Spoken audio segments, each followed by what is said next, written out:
NCB times ಮೀಡಿಯಾಗೆ ಸ್ವಾಗತ. ನಾನು Darshan Hunsur. Lamborghini drifting ಪ್ರಕರಣ, ಕೋರ್ಟ್ನಿಂದ ಮುತ್ತಪ್ಪ ರೈ ಪುತ್ರ ರಿಕ್ಕಿ ರೈಗೆ ಜಾಮೀನು.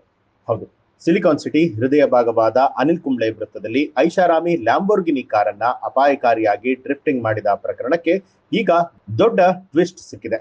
ಈ ಒಂದು ಕೃತ್ಯವನ್ನ ಎಸಗಿದ್ದು ಭೂಗತ ಲೋಕದ ಮಾಜಿ ಡಾನ್ ಮುತ್ತಪ್ಪ ರೈ ಅವರ ಪುತ್ರ ರಿಕ್ಕಿ ರೈ ಅನ್ನುವಂಥದ್ದು ಸಿಸಿಟಿವಿ ದೃಶ್ಯಾವಳಿಗಳಿಂದ ಖಚಿತ ಆಗಿದೆ.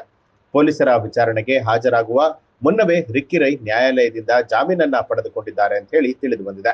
ಮಾರ್ಚ್ 21ನೇ ತಾರೀಕು ಮುಂಜಾನೆ ಸುಮಾರು 2 ಗಂಟೆಯ ಸಮಯಕ್ಕೆ ನಗರದ ಅನಿಲ್ ಕುಂಬ್ಳೆ ವೃತ್ತದ ಬಳಿಯಲ್ಲಿ ಹಳದಿ ಬಣ್ಣದ ಐಷಾರಾಮಿ ಲ್ಯಾಂಬೋರ್ಗಿನಿ ಕಾರೊಂದು ಅತಿ ವೇಗವಾಗಿ ಬಂದು ವೃತ್ತದ ಸುತ್ತಲೂ ಕೂಡ ಡ್ರಿಫ್ಟಿಂಗ್ ಮಾಡೋದಕ್ಕೆ ಆರಂಭ ಮಾಡಿತು. ಜನನಿಬಿಡ ರಸ್ತೆಯಲ್ಲಿ ಟೈರ್ಗಳ ಕಿರುಚಾಟದೊಂದಿಗೆ ಕಾರು ಸಾಗುತ್ತಿದ್ದಂತಹ ದೃಶ್ಯವನ್ನ ಅಲ್ಲಿನ ಸ್ಥಳೀಯರು ಮೊಬೈಲ್ನಲ್ಲಿ ಸೆರೆ ಹಿಡಿದಿದ್ರು.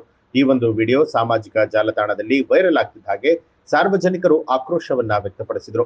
ತಕ್ಷಣ ಎಚ್ಚೆತ್ತುಕೊಂಡಂತಹ ಕಬ್ಬನ್ ಪಾರ್ಕ್ ಸಂಚಾರಿ ಪೊಲೀಸರು ಸ್ವಯಂ ಪ್ರೇರಿತವಾಗಿ ಎಫ್ಐಆರ್ ಅನ್ನ ದಾಖಲು ಮಾಡಿಕೊಂಡಿದ್ರು. ಪ್ರಕರಣ ದಾಖಲಿಸಿಕೊಂಡ ಪೊಲೀಸರು ನಗರದಾದ್ಯಂತ ಸಿಸಿಟಿವಿ ಕ್ಯಾಮೆರಾಗಳನ್ನ ಪರಿಶೀಲನೆ ಮಾಡಿದಾಗ ಆ ಒಂದು ಐಷಾರಾಮಿ ಕಾರು ಸದಾಶಿವನಗರದ ರಿಕ್ಕಿ ರೈ ಅವರ ನಿವಾಸದತ್ತ ಸಾಗ್ತಾ ಇರುವಂತದ್ದು ಪತ್ತೆಯಾಗಿದೆ. ಆರಂಭದಲ್ಲಿ ಕಾರನ್ನ ಯಾರು ಚಾಲನೆ ಮಾಡ್ತಿದ್ರು ಅನ್ನುವಂಥದ್ರ ಬಗ್ಗೆ ಗೊಂದಲ ಇತ್ತು. ಆದ್ರೆ ವೃತ್ತದ ಬಳಿಯಿದ್ದ ಹೈ ರೆಸಲ್ಯೂಷನ್ ಕ್ಯಾಮೆರಾಗಳನ್ನ ಸೂಕ್ಷ್ಮವಾಗಿ ಗಮನಿಸಿ ನೋಡಿದಾಗ ಸ್ಟೇರಿಂಗ್ ಹಿಂದೆ ಕುಳಿತಿದ್ದಂತಹ ವ್ಯಕ್ತಿ ರಿಕ್ಕಿ ರೈ ಅನ್ನುವಂಥದ್ದು ಸ್ಪಷ್ಟ ಆಗಿದೆ. ಕೂಡಲೇ ಪೊಲೀಸರು ಕಾರನ್ನ ವಶಕ್ಕೆ ಪಡೆದು ವಿಚಾರಣೆಗೆ ಹಾಜರಾಗುವಂತೆ ರಿಕ್ಕಿ ರೈ ಅವರಿಗೆ ನೋಟಿಸ್ ಅನ್ನ ಕೊಟ್ಟಿದ್ರು. ಪೊಲೀಸರ ನೋಟಿಸ್ಗೆ ಪ್ರತಿಕ್ರಿಯಿಸಿದಂತಹ ರಿಕ್ಕಿ ರೈ ಮಾರ್ಚ್ 23ನೇ ತಾರೀಕು ಹಾಜರಾಗುವುದಾಗಿ ತಿಳಿಸಿದ್ರು. ಆದ್ರೆ ಪೊಲೀಸ್ ಠಾಣೆಗೆ ಬರುವ ಮೊದಲೇ ಅವರು ತಮ್ಮ ವಕೀಲರ ಮೂಲಕವಾಗಿ ನ್ಯಾಯಾಲಯಕ್ಕೆ ಹಾಜರಾಗಿ ನಿರೀಕ್ಷಿತ ಜಾಮೀನನ್ನ ಪಡೆದುಕೊಂಡಿದ್ದಾರೆ ಅಂತ ತಿಳಿದು ಬಂದಿದೆ.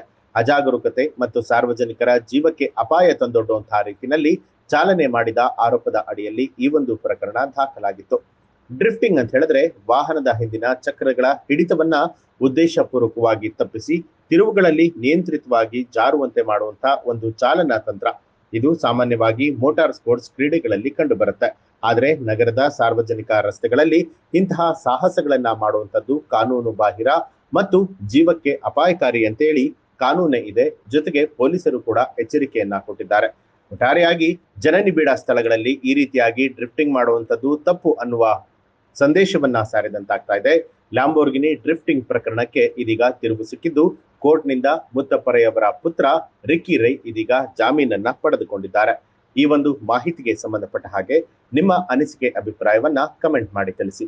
ಹಾಗೆ ನೀವಿನ್ನೂ ಕೂಡ ನಮ್ಮ ಚಾನೆಲ್ ಅನ್ನ ಸಬ್ಸ್ಕ್ರೈಬ್ ಮಾಡಿಲ್ಲ ಅನ್ನುವಂಥದ್ದಾದ್ರೆ ಇಂತಹ ಹಲವು ಅಪ್ಡೇಟ್ಗಳಿಗಾಗಿ ಈಗಲೇ ಎನ್ಸಿಬಿ ಟೈಮ್ಸ್ ಮೀಡಿಯಾ ಚಾನೆಲ್ ಅನ್ನ ಸಬ್ಸ್ಕ್ರೈಬ್ ಮಾಡಿ ಬೆಲ್ ಐಕಾನ್ ಒತ್ತೋದನ್ನ ಮರಿಬೇಡಿ.